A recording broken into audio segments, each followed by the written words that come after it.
កម្លាំងចម្រុះរាជធានីភ្នំពេញបង្ក្រាបទីតាំងឆោបបោកតាមប្រព័ន្ធបច្ចេកវិទ្យា Online Scam ឃាត់ខ្លួនជនបរទេស218នាក់នៅខណ្ឌសែនសុខនៅថ្ងៃទី6ខែមេសាឆ្នាំ2026កម្លាំងគណៈបញ្ជាការឯកភាពរាជធានីភ្នំពេញបានបើកប្រតិបត្តិការចុះឆែកឆេរទីតាំងសង្ស័យបង្កប់បទល្មើសឆោបបោកតាមប្រព័ន្ធបច្ចេកវិទ្យា Online Scam ស្ថិតនៅក្នុងខណ្ឌស្ថិតនៅក្នុងខុនដូភ្នំពេញ Galaxy Garden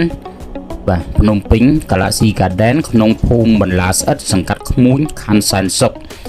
1. កម្លាំងដឹកនាំប្រតិបត្តិការនេះត្រូវបានដឹកនាំដោយឯកឧត្តមហួតហៃអភិបាលរងរាជធានីភ្នំពេញ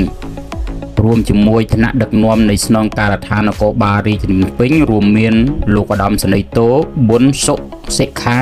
និងលោកឧត្តមសេនីយ៍ត្រីសថេនព្រមទាំង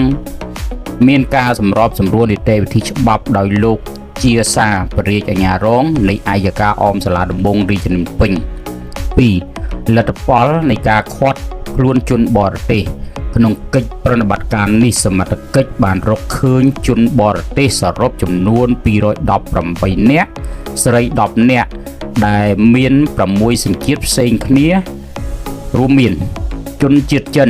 93នាក់ស្រី3នាក់ក្នុងនោះមានចិនតៃវ៉ាន់5នាក់គ្មានលិខិតឆ្លងដែន61នាក់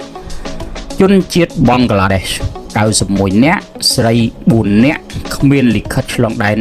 38នាក់ជនជាតិវៀតណាម17នាក់ស្រី1នាក់គ្មានលិខិតឆ្លងដែន8នាក់ជនជាតិឥណ្ឌា11នាក់ស្រី1នាក់គ្មានលិខិតឆ្លងដែន6នាក់ជនជាតិជប៉ុន5នាក់ជនជាតិឡាវ1នាក់ស្រីគ្មានលិខិតឆ្លងដែន 3. វត្ថុតាងដែលដកហូតបានក្រៅពីការឃាត់ខ្លួនមនុស្សកម្លាំងជំនាញបានដកហូតសម្ភារៈបម្រើឲ្យសកម្មភាពបទល្មើសជាច្រើនរួមមានកុំព្យូទ័រ All in One ចំនួន133គ្រឿងនិងកុំព្យូទ័រយួរដៃ44គ្រឿងទូរស័ព្ទដៃចំនួន392គ្រឿងឧបករណ៍អេឡិចត្រូនិកផ្សេង monitor CPU tablet ជាច្រើនគ្រឿងទៀត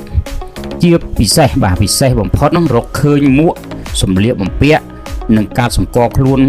ខ្លែងជានគរបាលជប៉ុនមួយចំនួន 4. វិធីសាស្ត្រនៃការឆោបបោកផ្អែកតាមការធ្វើកសលវិច័យលើឧបករណ៍អេឡិចត្រូនិក